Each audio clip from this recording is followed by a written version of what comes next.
row. So everybody. So we'll declare it live. I have no interface to see that. We're just going to have to pretend. I'm going to have to pretend.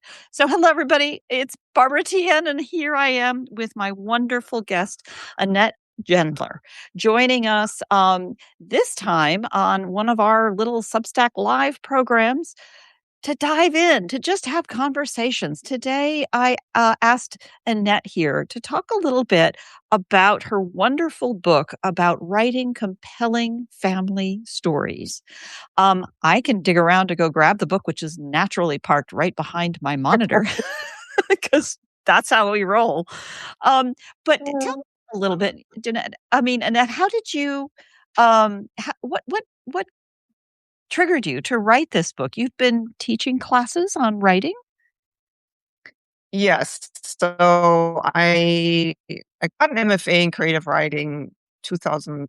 I graduated in 2007, and I actually got like the dream writing teaching job, like right in between. I didn't even have my MFA yet, and I pretty quickly specialized in teaching memoir. And at the same time, my MFA thesis was uh, the book that eventually became this, Thank you. Jumping Over Shadows, Uh-huh. which is really based on, for a large part, on my family history. Mainly, the impetus for the book is that my love story with my husband, a German woman falling in love with a Jewish man, had already happened in the family. And I was very conscious of that. Because that family story happened during World War II, during the Holocaust. So that was in the Czech Republic. So that was quite difficult. And so I was very conscious of that the oddity of that constellation happening again. I'm like, what's up with that? So I sort of started that was my beginning of digging into the family history beyond, the stories that my grandmother told me, but to really look at what happened, what was the sequence of events. And thankfully, my grandfather left what he called his memoirs. My grandfather was mainly a poet, and he wrote plays for the German language radio station in Prague. So he was a very uh, language person and a writer. So I had good material to draw from. And he, in his memoirs, tried to work out partly what had happened with his sister, Mm. who had been married to a Jew, and they lived in the same sort of smaller city that then ended up becoming the capital of that part of Czechoslovakia that fell under Nazi rule in the beginning, the Sudetenland. So it was a very uncomfortable situation because my grandfather was also a social democrat, so he was and he had served on the city council in that town, so he was not of the right political affiliation at the time. So anyway, it was a very dramatic story, and I started digging into that, and so that was in the end became Jumping Over Shadows, and it juxtaposes my story and how my husband and I sort of built our life with the story of the past, and it's a bit redemptive. Anyway, um, so then I started. The book came out in 2017, and I started, as one does, doing publicity. And since I was a teacher, I thought about giving workshops, and I very quickly, when I was talking to different people, about doing events, uh, somebody asked me, well, how did you do this? Like, how did you make a, a story that people will actually read out of your family history, out of all the materials that you had? And I got that question more than one time. So I thought to myself, well, maybe I should give a workshop around that. And that ended up being my sort of very successful publicity stunt. I gave a lot of worldwide. I gave some in Israel. I did them all over the United States. So, and then I kept getting the question as I was doing all these workshops from people who wanted to attend but couldn't, asking me, well, don't you have any materials from this workshop? And I got that question one too many times to where I thought, Here's the Hmm. market telling you what it wants, what you could contribute. So I ended up creating this book, How to Write Compelling Stories from Family History. Um, and believe it or not, even though I knew what I was talking about and I had, this very established workshop, it's very hard to put. I have an organic way of teaching, Hmm. and my workshops, of course, I have a little syllabus of what I present, but it's pretty lean. It's usually all about interacting with the people who are in the workshop and what they bring to it. Right. And so I'm like, so it's a very organic thing. I thought of sort of a circle, but a book is a straight line. You have to fit your material into bullet points. It has to be 1, 2, 3, 4, 5. There have to be chapters. And I had a very hard time putting that together. In the end, what helped me, and you will probably appreciate that as a tech person, was the Scrivener software, Hmm. which is not like I wrote my entire first book on Word, and I was like, what do you need Scrivener for? Well, I discovered I needed Scrivener because in that system, unlike Word, you can move chapters around. So you can look at your table of contents and you can go, like that chapter really goes with this. It should follow on, and you can just push it up. Mm. Versus in Word, you got to search, then you got to cut and paste. You never see the whole Yeah. product, in Yeah.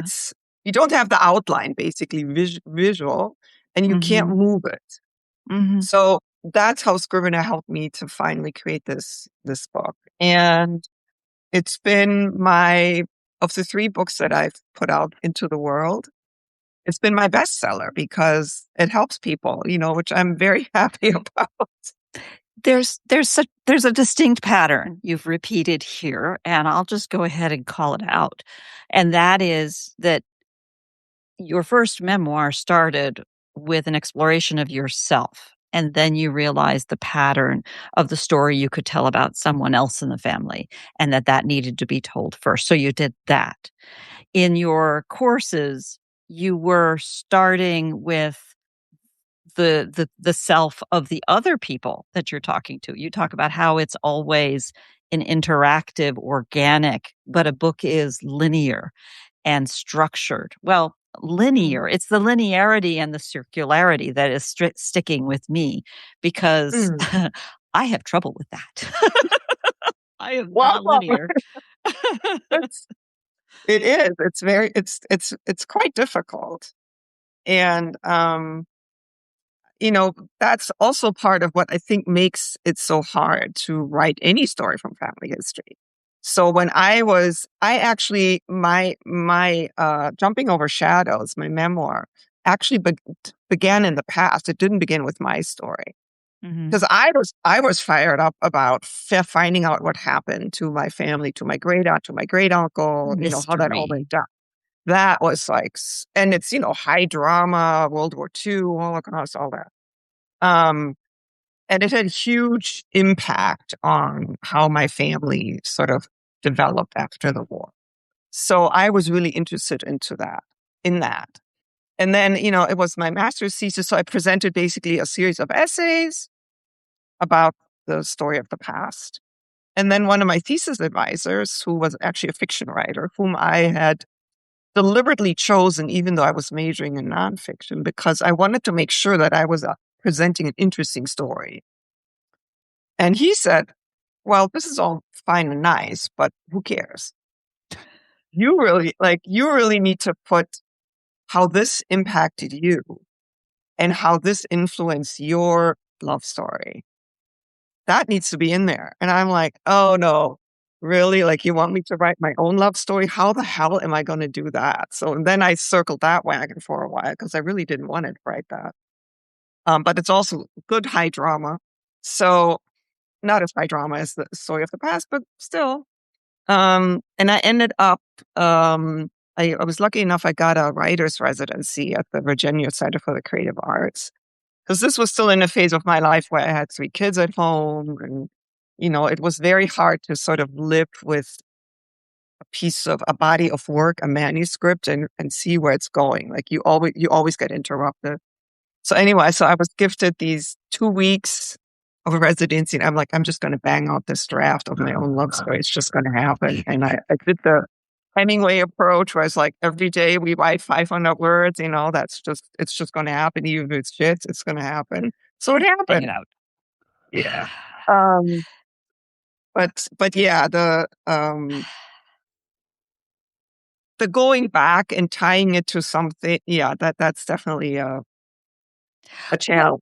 I find that I am often, and it's not just in writing, although often it spells out in writing and in many of the things that I'm working on.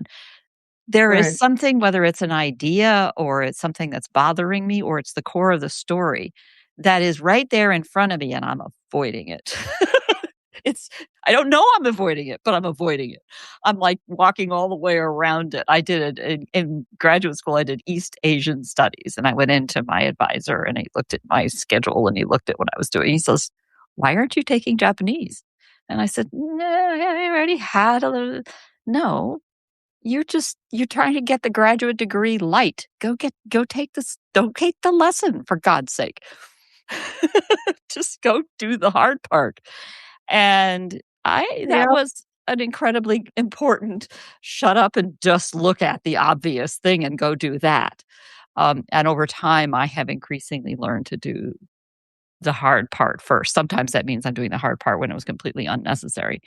But, that hard look at what's staring you in the face. Hmm. I'm still concerned about the circle and the line and how to Yes. turn that circle or usually concentric circles and over, the ball of yarn and turn it into a thread we can all follow. Right. But you know what helped me there, and that's what I advise everyone who, reads my book or takes my classes, is it helps to have some thread, some focus, right? So when I was um, working on Jumping Over Shadows, I had this pile of family history, and all to me, it was all interesting. But for the actual story, it wasn't.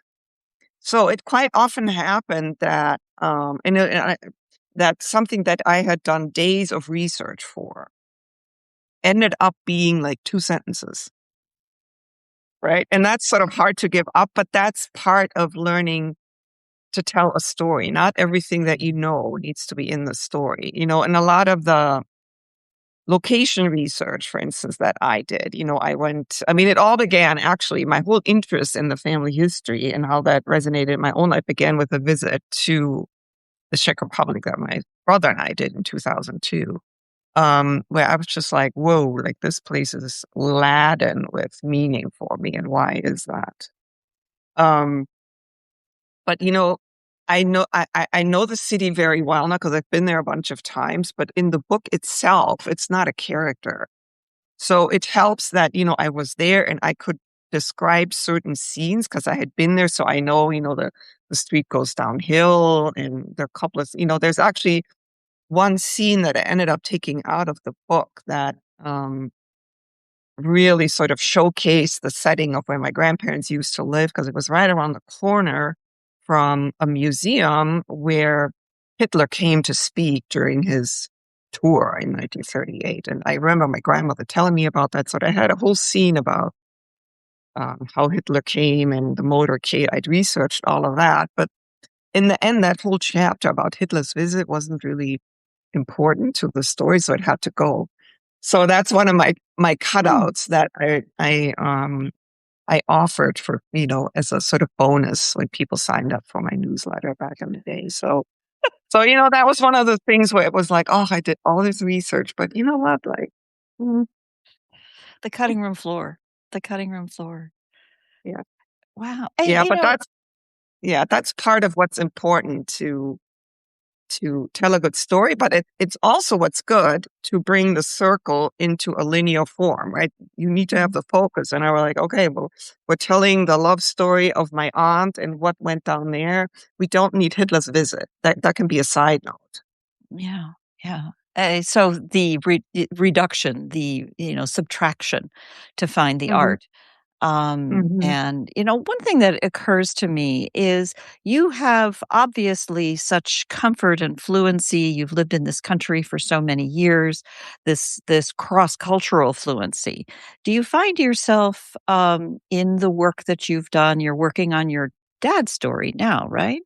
mhm. That there are aspects of going back and forth as you think about who your audience is and the context and culture that they're representing that you bring into the work? Yeah, of course. Like, I was very conscious of the fact when I was even when I wrote my children's book, which I'll hold up now, Oh, which I is the love that. latest. There you go. Um, Love that. so this is the story of my mother-in-law and how she survived the Holocaust as a hidden child in France. It's really a few episodes from her experience. But with all my books, but as the two, not the how-to book so much, but the memoir and the children's book, I was very, very conscious of the fact that my main audience is an American audience. Mhm, So I need to present everything in a way that makes sense to an American audience. And some of those are things that, even though I've lived in the United States for 38 years, if I'm counting correctly, it's been a long time. So I'm losing count. And my mother's American, so it's not like I moved to a foreign country, but there are things that, because I grew up between two, in Germany, traveled around a lot in Europe. Um, so I take sort of European German culture for granted, and I take American culture for granted. I don't necessarily pick up on what makes sense of one to yeah, the other. So that's where yeah, yeah. beta readers come in. Right? So, for instance, when we were developing the main character here, so Mhm, that's my mother-in-law, Natalie. Um, she she actually had very, very, very kinky black hair, and she wore it very short as a kid. Now, as a hidden child, you don't have sanitation or anything like that, so fleas were probably a big issue. So her hair was just really cut short. Now, I don't have pictures of her, obviously, during the time that she was a hidden child, because obviously. But I have a picture of her after the war in 1946, and she still has a very short hair, and she sort of has kind of a um, feature. She was already better fed. She wasn't as gaunt as she was as probably during that time when she suffered hunger. So with her hairdo in a black and white illustration, she looked like a little black girl. yeah, And so we were like, that's doesn't work, right, for this story. It yeah, just yeah, doesn't for an American audience. So, we ended up giving her this short bob because that was sort of a yeah. Sometimes a cliché of yeah, a but it was, visual cliché is I the looked marker. at, the kind of hairstyles that little girls had at the time, and that was pretty prevalent. So we were like, okay, we got to go with that. So those are the kinds of things that you have to take into account. Another thing was the story takes place in a village, and they were hidden in a barn, and the barn is smack in the middle of the village.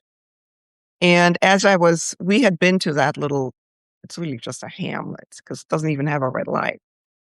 So we'd been to this hamlet, and I have photos from it, and I did a presentation to my illustrator who was in England, and to my book designer who was in Texas, to present them with sort of the real place, mainly for the illustrator, so that he would understand what it looks like. And he actually understood very well because he lives in the Manchester area. Mhm. And he was used to that sort of Normandy type architecture. But my book designer in Texas was like, when she saw the picture, she's like, now this makes sense to me, because she said it made no sense to me that the barn was in the middle of the village. Because in the United States, barns are not in the middle of the Especially village. Texas, where everything is just it's like everything's big. It's very, very big. The distance, Right. let me just pop into town is an hour away.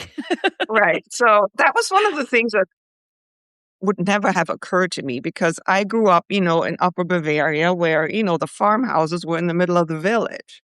So, it's not something I ever questioned, never would have questioned, even though I'm very conscious of the fact that in the United States, I'm in the Midwest and, Yeah, barns are out in the country, right? So right. that was it's just all these little cultural things that Mm. for me are fun discoveries, but Yeah, when you're writing for a particular audience, you have to keep that in mind. And that's sometimes hard also when it comes to translations. I used in Jumping Over Shadows, um I used sometimes very little, but I did use quotes in German or Yiddish or Czech, because that gives a little bit of the flavor, but you can't mm, overdo it, and it has to be carefully managed and all of that. yeah, yeah, yeah. Wow. I want to interrupt for just a moment to our audience here. I'm having a technical issue in that I can't see any of the chat. I can't even tell for sure that we are live. You're telling me we're seeing the chat, so that's good. So forgive Yeah. me for not saying anything. I'm deeply delighted to have you here, and feel free to pop in with questions. And Annette, I'll defer to you to see. Yeah, I mean, I can just see the messages coming in, so if I Oh, miss I see. something, So it's not a but forgive if I my. do see something, so I Okay. will All right. alert you. Thank you. Thank you. For any of you out there watching, just grab a screenshot and send it my way, and then I can properly acknowledge people. That's my secret as to how I know who was here. Yes. But all of these, as I was describing to somebody just yesterday what it is that I do here with Project Ken. And I realized that a lot of I talk about, encouraging people to tell their stories in any way possible. And actually, some of the end of that really is telling your stories even if they're never published. Because I think the Mm, process of so many people here on Substack are talented writers, as you are, with some cases deep experience and MFAs and fancy life work as a mm, writer, and are now sitting down to write that book that's always been waiting in them, whether it's fiction or the nonfiction family history kind of stuff that a lot of us are doing. sure. And yet, we come in and talking about the story. I like to emphasize in the storytelling that it's not just about the written, printed prose. As powerful and important as that is, it isn't Mm, always alone just that. To my view, the very most important thing is that those around you hear the stories, that you understand the stories that your ancestors were living or even telling, because that's sometimes the case too. Um, yes. in our modern world, a book isn't just a book. You did the book, and then you did the book tour, and then you do the blogs, and then you do the out pieces, and then you do the live streams. In other words, that's a piece of a larger cluster of the story. Have you, especially as an experienced teacher, thought a lot about that? And well, obviously you have. You're thinking about these chapters, these giveaway chapters, these engagements, as we'd say in the technology Right. space. Um,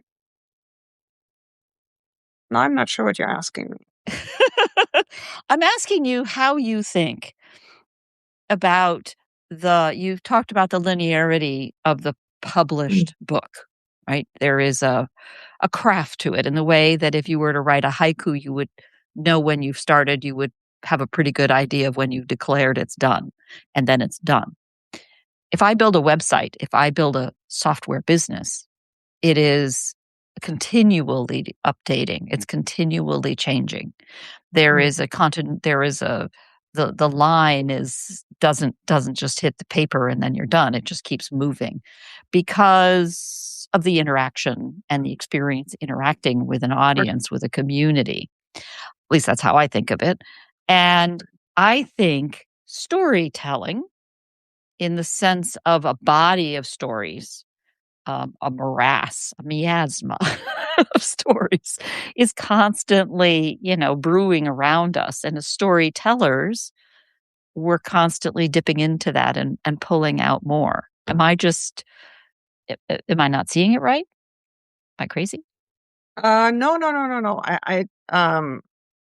I mean, one of my big models is something is better than nothing.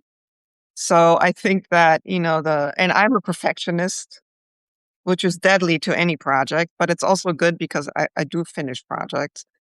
And you're the person who told me that when we're never done with family history, stop stressing about that. So that's very helpful to me because then I don't have to stress to get to that end with, putting together this, that, and the other. So that's an uncomfortable spot for me. But um, I do think that, what I'm currently doing with my siblings, we started sort of uh, looking into our father's sudden death, which was very traumatic to all of us.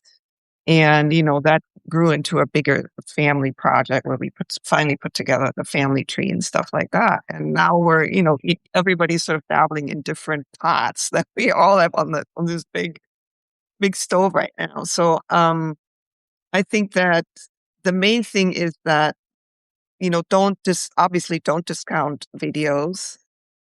We dug up family movies from the Czech Republic from the 1930s. I mean, they blow my mind, to see my grandmother as a 24-year-old. And it's all, we have tapes that my dad, when he was a grad student at Purdue, that he and his parents, who were back in Germany, were exchanging, right? So we have this sort of like snapshot of him, wishing his dad a happy birthday and all that stuff. And talking about, different things that he experienced. So those are to me, oral history, or my brother calls it the audio archive, which Mhm, is, there's the visual archive. mhm, There's the oral history. My grandmother was a great storyteller. And so a lot of the family stories, some of which ended up in Jumping Over Shadows, because that was the oral history yeah, I grew up with. Right. yeah, So I think there are a lot of entry points. I ended up, because I'm a writer, I put stuff into books. But you're right. It doesn't have to be a book. I mean, my grandfather never published his memoirs, but he left a stack of typewritten, onion skinned papers. It's like an inch thick. I mean, that is a gold mine because I only basically used one chapter out of that. I read the whole thing, but what I needed for Jumping Over Shadows was one chapter.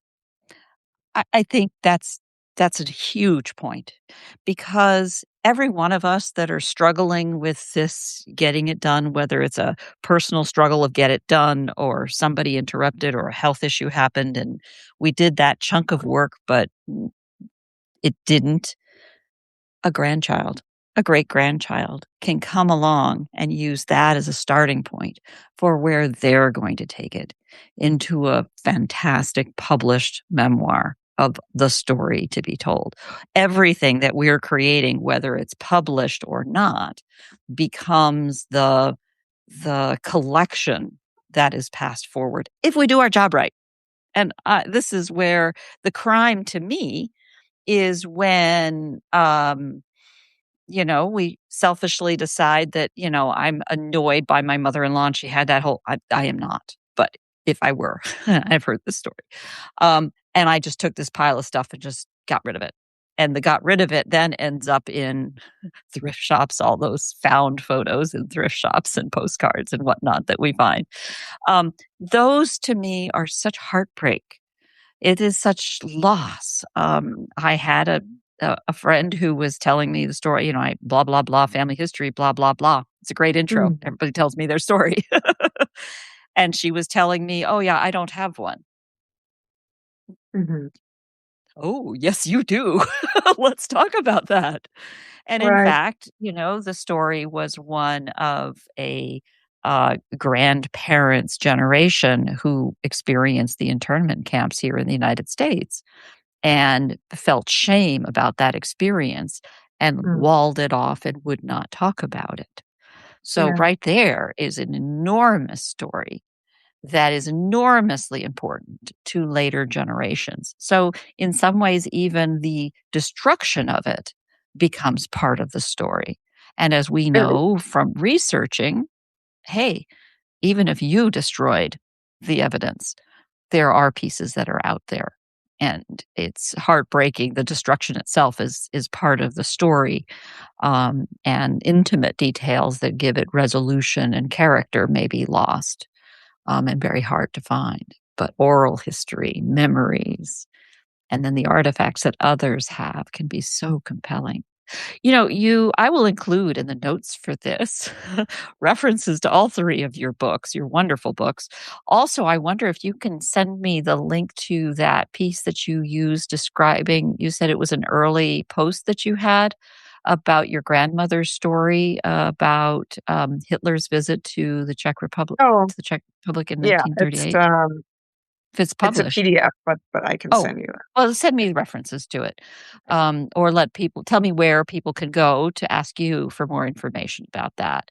Because the whole point here is the ways in which these stories intertwine. And as we wrap up, if you don't mind, I can't help myself. I want to give a little shout out to everybody that's been reaching out to me over the last 24 hours with the post that I did about migration stories.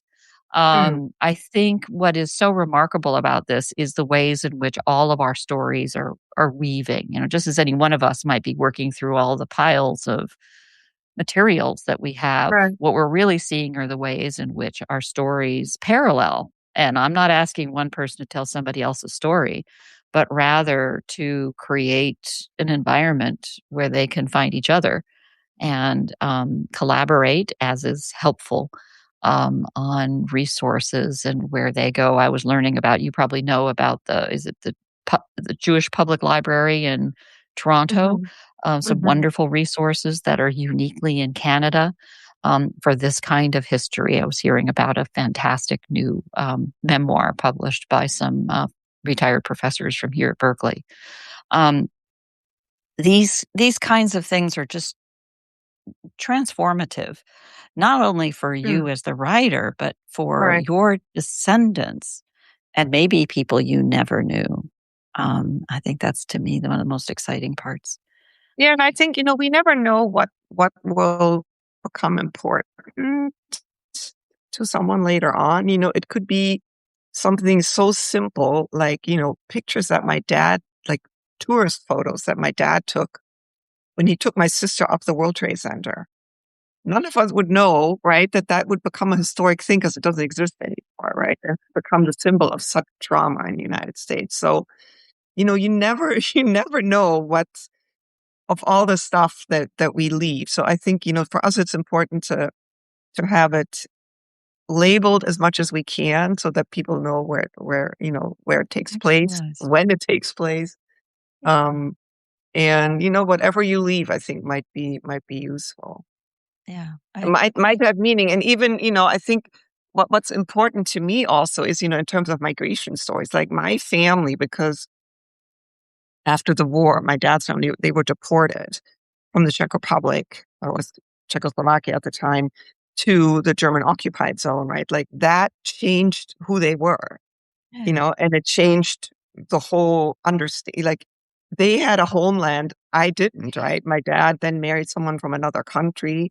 So, um, I think that those things made us who we are. Just like if you had a family that was interned, and even if they didn't talk about it, like it affected them.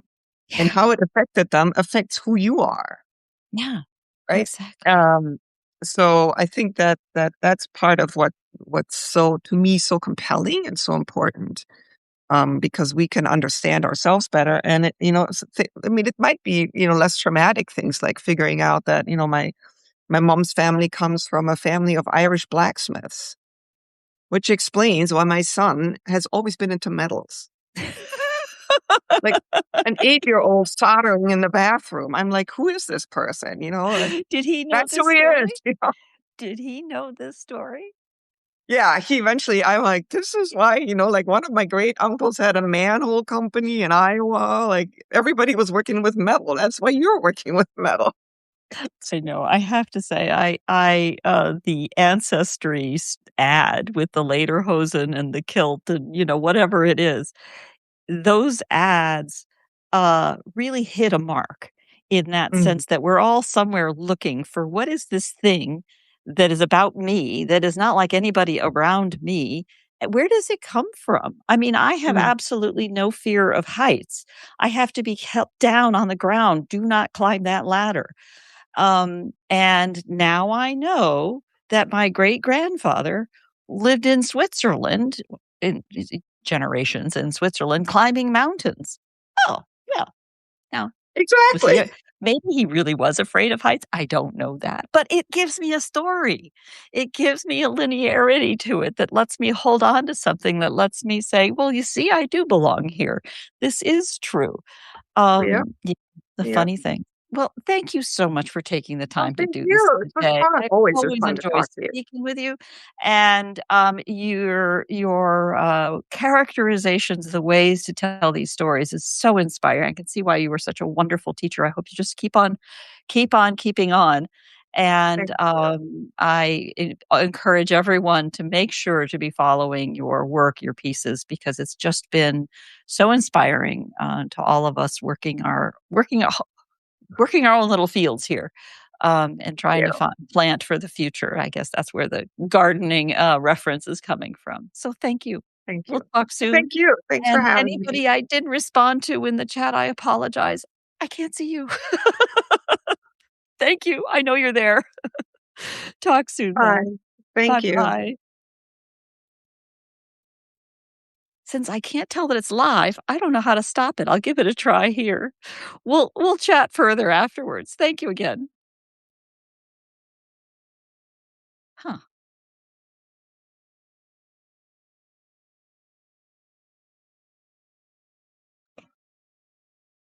Damn this thing.